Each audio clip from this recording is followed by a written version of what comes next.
ನಮಸ್ಕಾರ, welcome back to my YouTube channel Anu creations. ಇವತ್ತಿನ vlog ಒಂದು ಲಾಸ್ಟ್ ವ್ಲಾಗ್ ಆಫ್ 2024. ಮುಂದಿನ ವರ್ಷ ಎಲ್ರಿಗೂ ಏನೇನು ನಿಮ್ಮ ಮನಸ್ಸಲ್ಲಿ ಬೇಡಿಕೆಗಳಿದೆ, ಏನೇನಿದೆ ಆ ದೇವರು ಎಲ್ಲನೂ ನಿಮಗೆ ಪೂರೈಸಲಿ, ನನ್ನ ಒಂದಷ್ಟು ಆಸೆಗಳನ್ನು ದೇವರು ಕೇಳಿಸ್ಕೊಂಡು ಪೂರೈಸಲಿ ಅಂತ ಅಂದ್ಕೊಂಡು ಈ ವ್ಲಾಗ್ನ ಸ್ಟಾರ್ಟ್ ಮಾಡ್ತಾಯಿದ್ದೀನಿ. ಸೊ ಬೆಳಗ್ಗೆನೇ ಅಮ್ಮ ಪೂಜೆ ಮಾಡಿದ್ರು, ಹಾಗೆ ಗ್ಲಿಮ್ಸ್ನ ತೊಗೊಂಡು ಬೆಳಗ್ಗೆನೇ ಅಮ್ಮ ಮುದ್ದೆ ಬಸ್ಸಾರು ಮಾಡಿದರು. ಸೊ ಅದೇ ಮುದ್ದೆ ಮಾಡೋ ಟೈಮ್ ಕರೆಕ್ಟಾಗಿ ಪಾಪುಗೆ ಎದ್ಬಿಟ್ಟು ಫೀಡ್ ಮಾಡಬೇಕಾಗಿತ್ತು ಅಂತೇಳಿ ಅಮ್ಮನೇ ತಿನ್ನಿಸ್ತಾಯಿದ್ರು ಇವತ್ತು. ಹಾಗೆ ಅದನ್ನು ವೀಡಿಯೋ ಮಾಡಿಕೊಂಡೆ. ಸೊ ಅದಾದಮೇಲೆ ಪಾಪು, ನಾನು, ಮನು ದೇವಸ್ಥಾನಕ್ಕೆ ಹೋಗೋಣ ಅಂತ ರೆಡಿ ಆದ್ವಿ.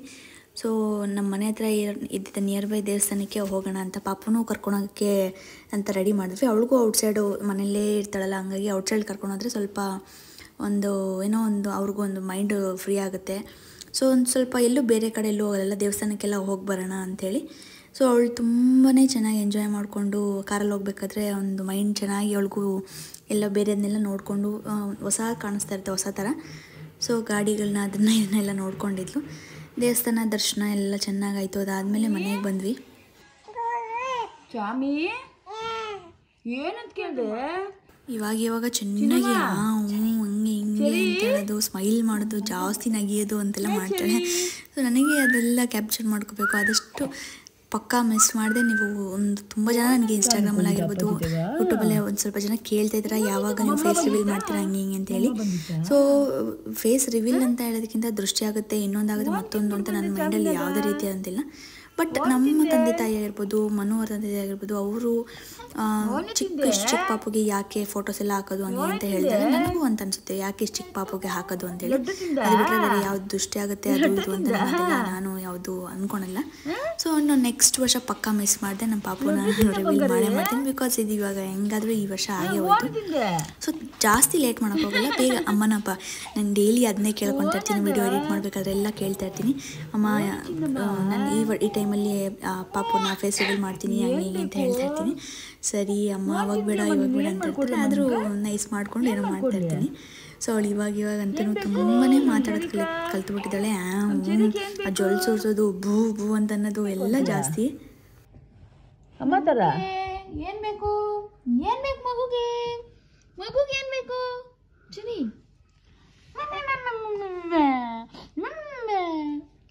ಹೂನಿದು ಏನದು? ಕಣ್ಣಮ್ಮ ನೀನು ಮಾತಾಡೋದು ಹೂನಿದು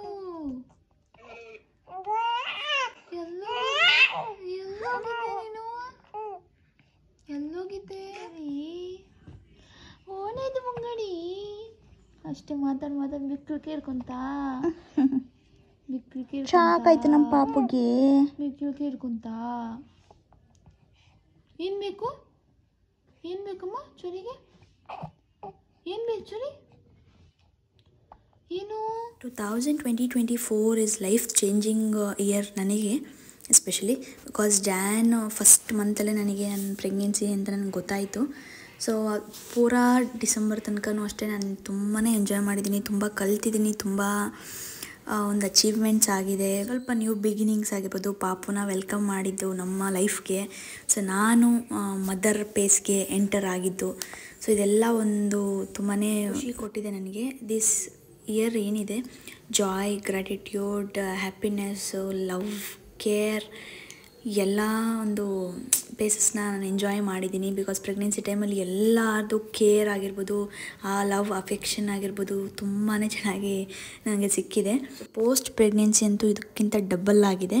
ಸೊ ಎವ್ರಿ ಮೂಮೆಂಟ್ ಅವಳ ಜೊತೆ ಸ್ಮೈಲ್ ಮಾಡಿಕೊಂಡು ಎವ್ರಿ ಮೂಮೆಂಟ್ ಎಂಜಾಯ್ ಮಾಡೋಕ್ಕೆ ಟ್ರೈ ಮಾಡ್ತಾಯಿದ್ದೀನಿ ನಾನಂತೂ. ಹಾಗೆ ಈ 2024ನಲ್ಲಿ ನಾನು ನನ್ನ ಯೂಟ್ಯೂಬ್ ಫ್ಯಾಮಿಲಿ ಮೆಂಬರ್ಸ್ಗೆ ಒಂದಷ್ಟು ಎಂಟರ್ಟೈನ್ಮೆಂಟ್ ಮಾಡಿದ್ದೀನಿ ಅಂತ ನನಗೆ ಒಂದು ಸೆಲ್ಫ್ ಸ್ಯಾಟಿಸ್ಫ್ಯಾಕ್ಷನ್ ಇದೆ. ಹಾಗೆ ಹೇಳಿದಾಗೆ ಜಾನ್ ಸ್ಟಾರ್ಟಿಂಗಲ್ಲಿ ನನ್ನ ಒಂದು ಪ್ರೆಗ್ನೆನ್ಸಿ ಜರ್ನಿ ಸ್ಟಾರ್ಟ್ ಆಗೋದ್ರಿಂದ, ಸೊ ಆ ಒಂದು ಜರ್ನಿ ನನಗೆ ಈ ಯೂಟ್ಯೂಬ್ಗೆ ವೀಡಿಯೋಸ್ ಅಪ್ಲೋಡ್ ಮಾಡೋದಾಗಿರ್ಬೋದು, ಅಥವಾ ಇನ್ಸ್ಟಾಗ್ರಾಮ್ಗೆ ಯೂಟ್ಯೂಬ್ ವೀಡಿಯೋಸ್ ಅಪ್ಲೋಡ್ ಮಾಡೋದಾಗಿರ್ಬೋದು, ಎಲ್ಲೂ ನನಗೆ ಅದು ಸ್ಟಾಪ್ ಕೊಡಲಿಲ್ಲ, ಅಥವಾ ಅದರಿಂದ ನನಗೆ ಒಂದು ಕಂಟ್ರೋಲ್ ಮಾಡೋಕ್ಕಾಗಿರ್ಬೋದು, ನನಗೆ ಬೇಡ ಅದು ಆ ಥರ ಎಲ್ಲೂ ನನಗೆ ಒಂದು ಫೀಲಿಂಗ್ ಕೊಟ್ಟಿಲ್ಲ. ಸೊ ಅದು ಇನ್ನೂ ಜಾಸ್ತಿ ನಾನು ಆ್ಯಕ್ಟಿವ್ ಆಗಿರೋಕ್ಕೆ ಟ್ರೈ ಮಾಡಿದೆ. ಸೊ ಆದಷ್ಟು ಟಾಪಿಕ್ಸ್ನ ಇನ್ನೂ ಏನೇನು ಟ್ರೈ ಮಾಡ್ಬೋದು, ನಾನು ಎಲ್ಲ ರೀತಿಯಾದಂಥ ವೀಡಿಯೋಸ್ನ ಸರ್ಚ್ ಮಾಡಿ ಅಪ್ಲೋಡ್ ಮಾಡಿ ವೀಡಿಯೋಸ್ನ ಎಡಿಟ್ ಮಾಡಿ ಸ್ವತಃ ನಾನು ಎಲ್ಲ ಎಫರ್ಟ್ಸ್ನ ಹಾಕಿ ಎಂಟರ್ಟೈನ್ಮೆಂಟ್ ಮಾಡಿದ್ದೀನಿ. ಒಂದು ಸ್ಮಾಲ್ ಗ್ರ್ಯಾಟಿಟ್ಯೂಡ್ ಸಹ ನನಗಿದೆ, ಬಿಕಾಸ್ ನಾನೆಷ್ಟು ಅದು ಎಫರ್ಟ್ಸ್ ಹಾಕಿದ್ದೀನೋ ನನಗೆ ಆದಷ್ಟು ಒಂದು ರಿಸಲ್ಟ್ಸ್ ಬರುತ್ತೆ ಅಂತಲೂ ನನಗೆ ಆ ಒಂದು ನಂಬಿಕೆ ಇದೆ. ಸೊ ಹಾಗಾಗಿ ನಾನು ಕಾನ್ಸ್ಟೆಂಟಾಗಿ ಯಾವತ್ತೂ ಅಷ್ಟೇ ನಿಲ್ಲದೆ, ಸೊ ಪ್ರತಿಯೊಂದು ದಿವಸನೂ ಅದ್ರ ಮೇಲೆ ಗೋಲ್ಸ್ ಮೇಲೆ ವರ್ಕ್ ಮಾಡೋಕ್ಕೆ ನಾನು ಟ್ರೈ ಮಾಡ್ತಾನೇ ಇರ್ತೀನಿ. ಸೊ ಈಗಲೂ ಸಹ ಅದೇ ಒಂದು ಮೈಂಡ್ಸೆಟ್ ಇಟ್ಕೊಂಡು ಇವತ್ತಿನ ಒಂದು ಜರ್ನಲ್ನ ಸ್ಟಾರ್ಟ್ ಮಾಡೋಣ ಅಂತ ಹೇಳಿ ಒಂದು ಜರ್ನಲ್, ನಿಮಗೆಲ್ರಿಗೂ ಗೊತ್ತಿರುತ್ತೆ ಜರ್ನಲ್ ರೈಟಿಂಗ್ ಅಂದರೆ ಎವ್ರಿ ಡೇ ನಾವು ಏನೇನು ಮಾಡ್ತೀವಿ ಅದನ್ನೆಲ್ಲ ಒಂದು ನೋಟ್ ಥರ ಮೇಂಟೈನ್ ಮಾಡೋಣ ಅಂತ ಹೇಳಿ ಅದು 2025ಗೆ ಒಂದು ಗುಡ್ ಹ್ಯಾಬಿಟ್ ಥರ ಮೇಂಟೈನ್ ಮಾಡಬೇಕು. ಪ್ರತಿ ದಿವಸ ಮಂತ್ಲಿ ಜರ್ನಲ್ ಆಗಿರ್ಬೋದು ಅಥವಾ ಡೈಲಿ ಗ್ರ್ಯಾಟಿಟ್ಯೂಡ್ ಬರೆಯೋದಾಗಿರ್ಬೋದು, ಡೈಲಿ ಜರ್ನಲ್ ಆಗಿರ್ಬೋದು. ಸೊ ಇದನ್ನು ಮಾಡೋಣ ಅಂಥೇಳಿ ಈ ಒಂದು ವ್ಲಾಗಿಂದ ಡಿಸೈಡ್ ಮಾಡ್ಕೊಂಡು ಆ್ಯಕ್ಚುಲಾಗಿ ನಾನು ಒಂದು 3 to 4 ಡೇಸಿಂದನೇ ಮಾಡ್ತಾಯಿದ್ದೀನಿ. ಸೊ ಈ ವ್ಲಾಗಲ್ಲಿ ನಿಮಗೂ ನಾನು ತಿಳಿಸ್ಕೊಡ್ತೀನಿ ಯಾವ ಥರ ಏನು ಅಂಥೇಳಿ.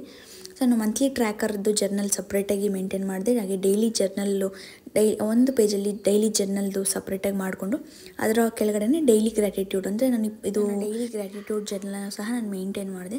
ಸೊ ಅದು ನಿಮ್ಮ ವಿವೇಚನೆಗೆ ಬಿಟ್ಟಿದ್ದು ಅನ್ನೋ ಥರ. ನಿಮಗೆ ಯಾವ್ಯಾವ ಥಿಂಗ್ಸಲ್ಲಿ ನಿಮಗೆ ಒಂದು ಸಂತೋಷ ಇದೆ, ಅದರಲ್ಲಿ ಒಂದು ನೆಮ್ಮದಿ ಇದೆ, ಏನೋ ಒಂದು ಗ್ರೇಟ್ಫುಲ್ ಅದ್ರ ಬಗ್ಗೆ ನಿಮಗೆ ಅನ್ನೋದು, ಅದರ ಬಗ್ಗೆ ಒಂದು ಗ್ರ್ಯಾಟಿಟ್ಯೂಡ್ ಜರ್ನಲ್ ಬರೆಯೋ ಥರ. ಹಾಗೆ ಡೈಲಿ ಟ್ರ್ಯಾಕರ್ ನನಗೆ ನೆಕ್ಸ್ಟ್ ಈ ಕಮ್ಮಿಂಗ್ ಡೇಸಲ್ಲಿ ನೆಕ್ಸ್ಟ್ ಅಫ್ಕೋರ್ಸ್ 2025 ನನಗೆ ಕೆಲಸ ಸ್ಟಾರ್ಟ್ ಆಗುತ್ತೆ. ಸೊ ಹಾಗಾಗಿ ಆವಾಗಂತೂ ನನಗೆ ಮೀಟಿಂಗ್ಸ್ ಇರುತ್ತೆ, ಅದು ಇದು ನಾನು ಅದ್ರವೆಲ್ಲ ಟ್ರ್ಯಾಕ್ ಮಾಡಬೇಕಾಗುತ್ತೆ. ಸೊ ಹಾಗಾಗಿ ಅದನ್ನು ಒಂದು ಇಟ್ಕೊಂಡಿದ್ದೀನಿ. ಅದೇ ಥರನೇ ಗ್ರ್ಯಾಟಿಟ್ಯೂಡ್ ಜರ್ನಲ್, ನಾನೇನು ಗ್ರ್ಯಾಟಿಟ್ಯೂಡ್ನ ಎವ್ರಿ ಡೇ ನಾನು ಇವತ್ತು ನನಗೇನೇನು ಪಡ್ಕೊಂಡೆ, ನನಗೆ ಏನೇನು ಸಿಕ್ತು ಇವತ್ತು ಅಂತ ಎಲ್ಲ ಪ್ರತಿಯೊಂದು ಮಾಡೋಣ ಅಂಥೇಳಿ 2025ಗೆ ಎಲ್ಲ ಜರ್ನಲ್ ನೋಟ್ನ ರೆಡಿ ಮಾಡ್ತಾಯಿದ್ದೆ. ಹಾಗೆ ಮಂತ್ಲಿ ಜರ್ನಲ್ ಸಹ ನಾನು ಈ ಕಡೆಗೆ ಬರ್ಕೊಂಡೆ. ಸೊ ಆ ಮಂತಲ್ಲಿ ನಾನು ಏನೇನು ಮಾಡಬೇಕು, ಸುಮ್ಮನೆ ವಿಷನ್ ಬೋಲ್ಡ್ ಅಂತ ಮಾಡಿ ಹಾಕ್ಕೊಬಿಟ್ರೆ ಅದಾಗಲ್ಲ. ಸೊ ಅದ್ರ ಮೇಲೆ ಯಾವ ಥರ ವರ್ಕ್ ಮಾಡಬೇಕು ನಾನು ಅನ್ನೋದನ್ನು ಸಹ ನಾನು every month every day track ಮಾಡಬೇಕು. ಸೊ ಹಾಗಾಗಿ ನಾನು ಪ್ರತಿಯೊಂದು ಸೆಕೆಂಡು ನಾನು ಮೈಂಡಲ್ಲಿ ಇಟ್ಕೊಂಡು ನಾನು ಟೈಮ್ ಸ್ಪೆಂಡ್ ಮಾಡಬೇಕು. ಹಾಗಾಗಿನೇ ಸೊ ಈ ಒಂದು ಅದ್ಭುತವಾಗಿರೋ ಬುಕ್ನ 2025ಗೆ ಸ್ಟಾರ್ಟ್ ಮಾಡಿದ್ದೀನಿ.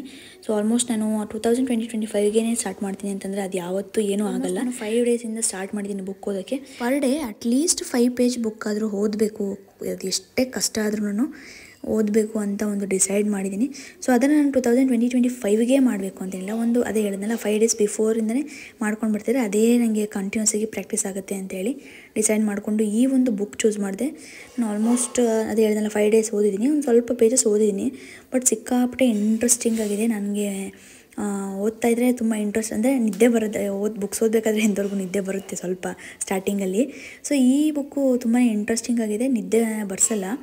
ಸೊ ನಾನು ಒಂದು ಸ್ವಲ್ಪ ಕಂಪ್ಲೀಟ್ ಮಾಡಿದ್ಮೇಲೆ ಹೇಳ್ತೀನಿ, ಬಟ್ ನನಗೆ ಇವಾಗಲೇ ಅದು ರಿಸಲ್ಟ್ಸ್ ತುಂಬ ಚೆನ್ನಾಗಿ ಸಿಗ್ತಾಯಿದೆ. ಸೊ ಹಾಗಾಗಿ ನಿಮಗೆ ಸಜೆಸ್ಟ್ ಮಾಡ್ತಿದ್ದೀನಿ. ಇನ್ ಕೇಸ್ ನೀವು ಸ್ಟಾರ್ಟಿಂಗ್ ಬುಕ್ ಏನಾದರೂ ಓದಬೇಕು, ಅದು ಬೇರೆ, ಇದು ಬಂದು ಯಾವ ಥರ ಅಂದರೆ ಹ್ಯಾಬಿಟ್ಸ್ ಬುಕ್ಕು, ಅಂದರೆ ನಿಮ್ಮ ಲೈಫಲ್ಲಿ ಗುಡ್ ಹ್ಯಾಬಿಟ್ಸ್ನ ನೀವು ಯಾಕೆ ಇನ್ಕ್ಲೂಡ್ ಮಾಡ್ಕೋಬೇಕು ಅನ್ನೋ ಒಂದು ರೀತಿ. ಸೊ ಇನ್ ಕೇಸ್ ನಿಮ್ಗೆ ಯಾರಿಗಾದ್ರೂ ಬುಕ್ಕದು ಲಿಂಕ್ ಬೇಕಂದರೆ ಕಮೆಂಟ್ಸಲ್ಲಿ ಶೇರ್ ಮಾಡ್ಕೊಳ್ಳಿ, ವೆರಿ ಅಫೋರ್ಡಬಲ್ ಪ್ರೈಸ್ಗೆ ಸಿಗುತ್ತೆ, ನಾನು ಶೇರ್ ಮಾಡ್ತೀನಿ ನಿಮಗೆ. ಸೊ ನೀವೆಲ್ಲರೂ ಕೇಳ್ತೀರ, ತುಂಬ ಜನ ಒಂದೊಂದು ಸತಿ ಕ್ವೆಶನ್ ಬಂದಿರುತ್ತೆ ನನಗೆ ಇನ್ಸ್ಟಾಗ್ರಾಮಲ್ಲಿ. ಲಾಸ್ಟು Q&A ಹಾಕಿದಾಗೂ ಸಹ ನನಗೆ ಬಂದಿತ್ತು, ಯಾವ ಥರ ಮ್ಯಾನೇಜ್ ಮಾಡ್ತೀರಾ ಇದನ್ನೆಲ್ಲ ಅಂಥೇಳಿ. ಸೊ ಇದೇ ಥರನೇ ಮ್ಯಾನೇಜ್ ಮಾಡ್ತೀನಿ. ಈ ನಮ್ಮ ಕೆಲಸ ಎಷ್ಟೋ ಕೆಲಸ ಇರುತ್ತೆ, ಹಂಗಾಗಿ ನಮ್ಮ ಕೆಲಸಕ್ಕೆ ನಮ್ಮ ಪಾಪು ನಮ್ಮ ಮಕ್ಕಳೇನಿದೆ ಅವರು ಅಡ್ಡ ಬರಬಾರ್ದು. ಸೊ ಹಾಗಾಗಿ ನಾನು ಬುಕ್ ಓದ್ಕೊಂಡೆ ಅವಳನ್ನ ಮಲಗಿಸ್ತಾ ಇರ್ತೀನಿ, ಫೀಡೆಲ್ಲ ಮಾಡಿಬಿಡ್ತೀನಿ. ಅವಳಿಗೆ ನಿದ್ದೆ ಮಾಡೋ ಟೈಮ್ಗೆ ನಾನು ಈ ಥರ ಎಲ್ಲ ಪಾಪುನ ಫೀಡ್ ಮಾಡಿಬಿಟ್ಟು ಮಲಗಿಸ್ಕೊಂಡು ಅವಳನ್ನ ತೂಕೊಂಡು ಸಹ ನಾನು ಎಷ್ಟೋ ಸತಿ ಓದಿದ್ದೀನಿ. ಸೊ ಇವಾಗ 5 ಡೇಸಲ್ಲಿ ನನಗಾಗಿರೋ ಒಂದು ಎಕ್ಸ್ಪೀರಿಯೆನ್ಸ್ನ ಸಹ ಹೇಳ್ತಾ ಇರೋದು ನಿಮಗೆ.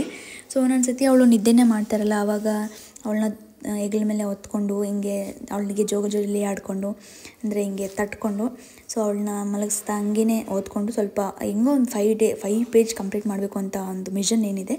ಸೊ ಅದಕ್ಕೆ ಯಾವುದೇ ರೀತಿಯಿಂದ ಒಂದು ಅಡೆಚಡೆ ಏನೂ ಆಗಬಾರ್ದು. ಸೊ ಅದನ್ನು ನಾನು ಮಿಸ್ ಮಾಡಿದೆ, ಕಂಪ್ಲೀಟ್ ಮಾಡಬೇಕು ಅಂತ ಅಂದ್ಕೊಂಡಿದ್ದೀನಿ. ಸೊ ಒಂದೇ ಸಲ ನಾನು ಒಂದು ಗುಡ್ ಹ್ಯಾಬಿಟ್ಸ್ ಏನೋ ನಾವು ಅಡಾಪ್ಟ್ ಮಾಡ್ಕೋಬೇಕು, ಅದು ಒಂದೇ ಸಲ ಯಾವತ್ತೂ ಆಗಲ್ಲ. ಸ್ವಲ್ಪ ಅದು ನಾನು ಇವಾಗ ಬುಕ್ ಏನು ಓದ್ತಾ ಇದ್ದೀನಿ ಕಂಪ್ಲೀಟ್ಲಿ ಇವಾಗ ನನ್ನ ಹ್ಯಾಬಿಟ್ಸ್ನ ನಾನು ಯಾವ ಥರ ಗ್ರೋ ಮಾಡ್ಕೊತಾ ಇದ್ದೀನಿ. ಸೊ ಕಂಪ್ಲೀಟಾಗಿ ಅದೇ ರೀತಿಯೇ ಬುಕ್ ಇರೋದು, ಟಾಪಿಕ್ ಇರೋದು. ಸೊ ಸಿಕ್ಕಾಪಟ್ಟೆ ಅಮೇಝಿಂಗ್ ಆಗಿದೆ ಬುಕ್ಕು. ನನಗೆ ಕರೆಕ್ಟಾಗಿ ಈ ಟೈಮ್ಗೆ ಕರೆಕ್ಟಾಗಿ ಸ್ಟಾರ್ಟ್ ಮಾಡಿದ್ದೀನಿ. ಸೊ ಅವರು ಆ ಬುಕ್ಕಲ್ಲಿ ಹೇಳೋ ಪ್ರಕಾರ ಅವ್ರಂಗೆ ನಾವು ಏನು ವರ್ಕ್ ಮಾಡ್ತಿರೋ ನಮಗೆ ರಿಸಲ್ಟ್ಸ್ ಅದೇ ಸಿಗುತ್ತೆ. ಅದಷ್ಟೇ ಹೇಳಿದ್ರೇ ನಾವು ಇವಾಗ ಒಂದು ಡೇಗೆ ನೀನು 0% ಅಷ್ಟು ನೀನು ಎಫರ್ಟ್ಸ್ ಹಾಕಲಿಲ್ಲ ಅಂದರೆ ನಿನಗೆ 1 ಇಯರ್ ಆದಮೇಲೂ ಅಷ್ಟೇ ಎಫರ್ಟ್ಸ್ ನಿನಗೆ. ಬಟ್ ನೀನು ಒಂದೊಂದು ಡೇಗೂ ನೀನು 1% ಅಷ್ಟು ಎಫರ್ಟ್ಸ್ ಹಾಕ್ತಾಯಿದ್ರೆ so at least by end of the year ನೀನು ಎಲ್ಲೋ ಒಂದು ಜಾಗದಲ್ಲಿ ಹೋಗಿ ಮುಟ್ಟಿರ್ತೀಯ ಅಂತ ಒಂದು ರೀತಿಯಲ್ಲಿ ಹೇಳಿರೋದವರು. ಸೊ ನಾನು ಅದೇ ಯೋಚನೆಯಲ್ಲಿ ನನ್ನ 2025ನ ನಾನು ಕಿಕ್ ಸ್ಟಾರ್ಟ್ ಮಾಡೋಕ್ಕೆ ತುಂಬ ಖುಷಿಯಾಗಿ ಕಾಯ್ತಾ ಇದ್ದೀನಿ. ಸೊ ನಿಮಗೂ 2025 ಚೆನ್ನಾಗಿರಲಿ ಅಂತ ಹೇಳ್ತಾ ಈ ವ್ಲಾಗ್ನ ನಾನು ಇಲ್ಲಿಗೆ ಎಂಡ್ ಮಾಡ್ತಾ ಇದ್ದೀನಿ. So thank you so much ಎಲ್ರಿಗೂ ನನ್ನ ವ್ಲಾಗ್ನ ಕೊನೆ ತನಕ ನೋಡಿದ್ದಕ್ಕೆ. ನಿಮಗೆ 2025 ಚೆನ್ನಾಗಿರಲಿ ಅಂತ ಹೇಳ್ತಾ ವ್ಲಾಗ್ನ ಮುಗಿಸ್ತಾ ಇದ್ದೀನಿ. I love you guys so much. See you guys in next video. Bye. Take care. Share this video with your friends and family and don't forget to subscribe.